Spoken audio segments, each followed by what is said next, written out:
Assalamualaikum warahmatullahi wabarakatuh. Jumpa lagi dengan channel company. Bagi kawan-kawan semua yang sudah subscribe, terima kasih.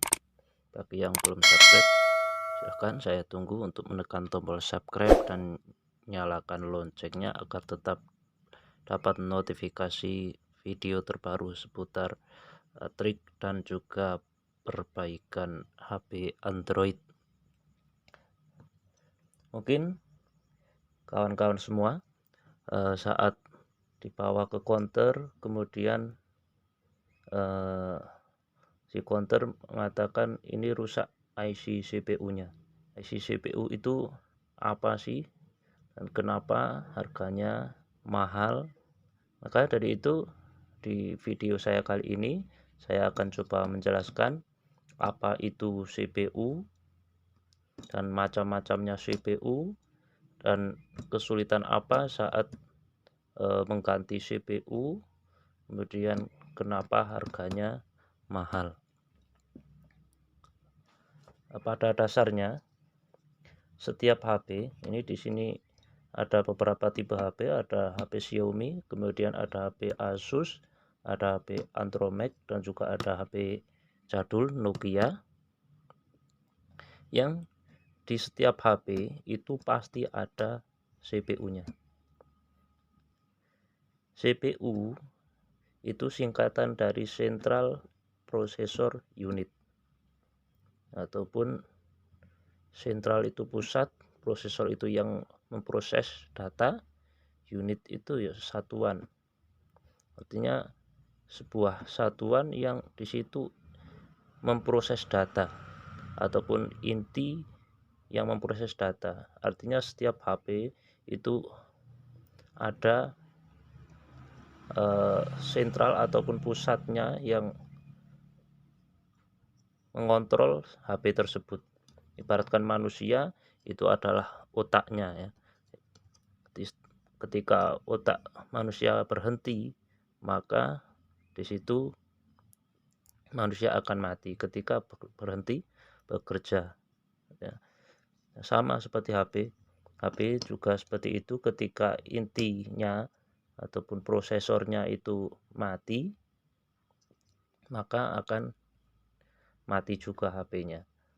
Atau jika tidak bekerja secara normal, maka HP-nya juga tidak normal juga. Sama seperti manusia, ketika otaknya tidak normal ya juga tidak normal, begitu ya. Memang HP itu adalah satu kesatuan yang mana di situ tidak hanya CPU saja yang penting, tetapi komponen lain juga penting seperti IC eMMC, IC cas, IC audio, IC sinyal. Meskipun kadang-kadang ketika tidak ada IC audio itu HP tidak mati, tetapi tidak ada suaranya, ataupun IC sinyal hanya tidak ada sinyalnya, HP-nya tetap hidup. Namun semua itu tetap intinya pada prosesornya ataupun CPU-nya yang memerintahkan komponen-komponen tersebut untuk bekerja.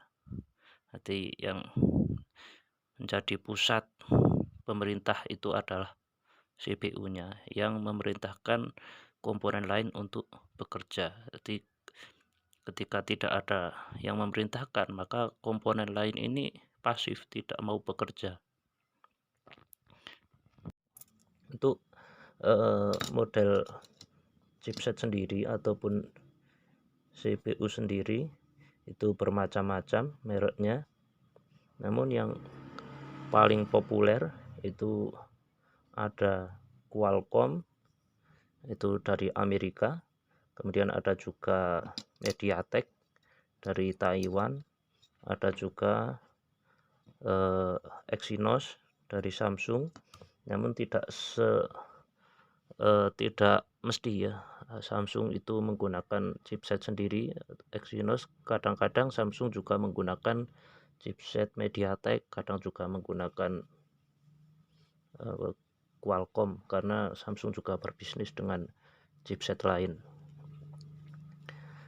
Kemudian ada juga chipset Spectrum yang biasanya digunakan di HP-HP Cina yang jadul seperti HP-HP Advan, HP Evercost ya. Untuk asal mula CPU itu memang teknologinya berasal dari Amerika, tetapi untuk sekarang justru yang menjadi pemasok utama yang paling banyak mensuplai CPU adalah dari Taiwan, yang sekarang akan diambil alih oleh Cina. Kemarin saya membaca berita bahwasanya Taiwan akan diambil alih oleh Cina, karena memang Taiwan dulunya adalah Cina, dan di situ Amerika mulai berpikir, mulai panik, dan bahkan di Taiwan itu bisa membuat CPU yang ukurannya 7 nanometer. Kalau ini kurang lebih kalau tidak salah ini 14 nanometer. Di Taiwan bisa memperkecil 2 kali lipat menjadi 7 nanometer. Dan dari Intel pun sebenarnya sudah pernah mencoba, Intel itu dari Amerika, dan sudah pernah mencoba membuat yang ukurannya 7 nanometer namun gagal. Hingga Presiden Joe Biden memerintahkan untuk mempersilahkan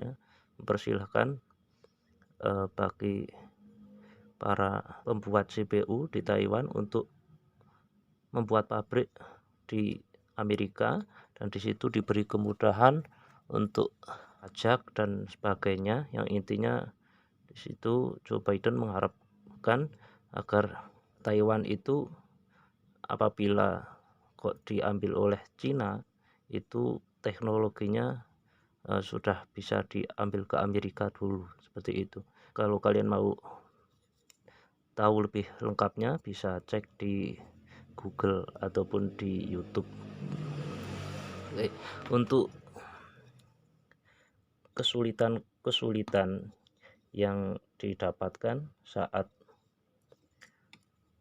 mengganti IC CPU itu yang paling utama adalah karena CPU itu kakinya banyak sekali dan sangat kecil-kecil, sehingga sangat sulit, dan disitu tidak boleh menempel satu sama lain.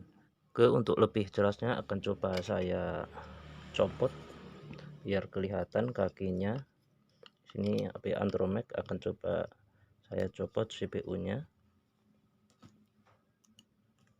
Saya kasih fluk dulu biar timahnya mudah leleh dan PCB-nya tidak terbakar ketika saya blower.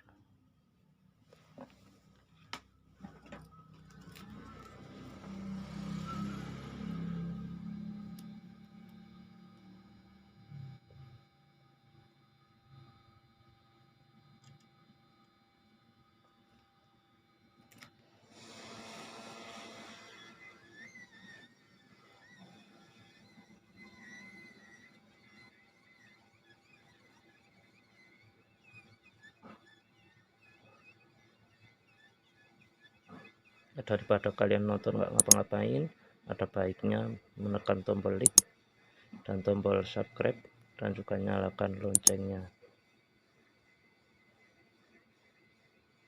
Untuk CPU itu sendiri sangat kuat timahnya karena jumlah kakinya sangat banyak, tidak seperti IC yang lainnya cukup dipanaskan sebentar itu sudah bisa copot. Untuk CPU itu sendiri butuh proses lama. Kenapa saya membuat video ini? Agar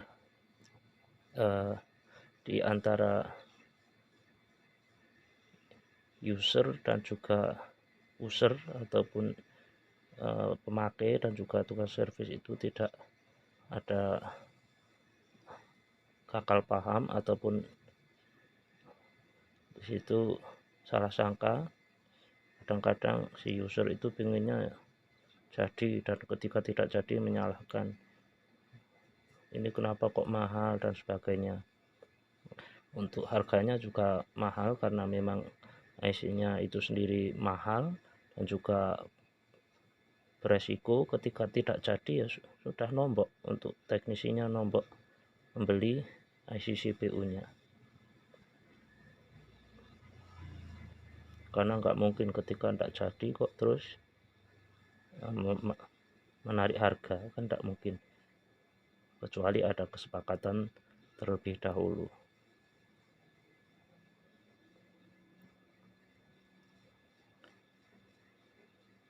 Ini agak lama, belum juga cair timahnya. Nggak apa-apa, saya congkel saja karena waduh, ini hanya untuk tutorial, tidak apa-apa misal CPU nya pecah, cuman mau lihat dalamnya saja.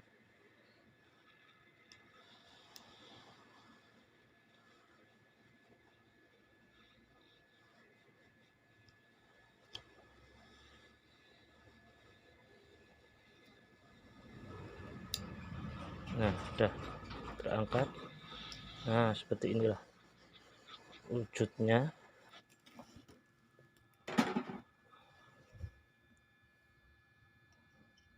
Ini kaki-kakinya.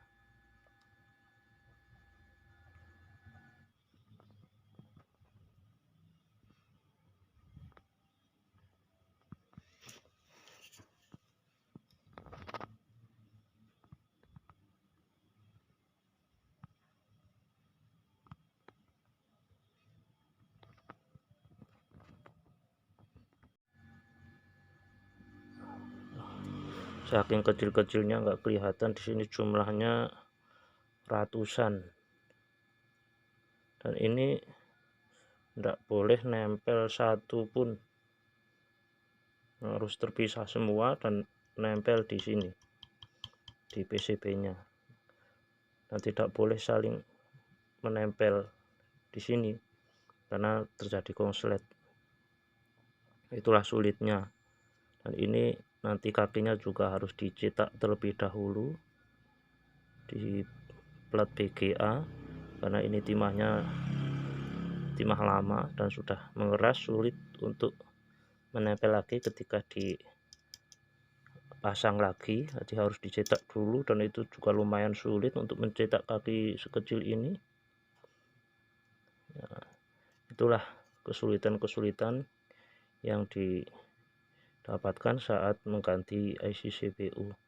Jadi apabila kerusakannya IC CPU itu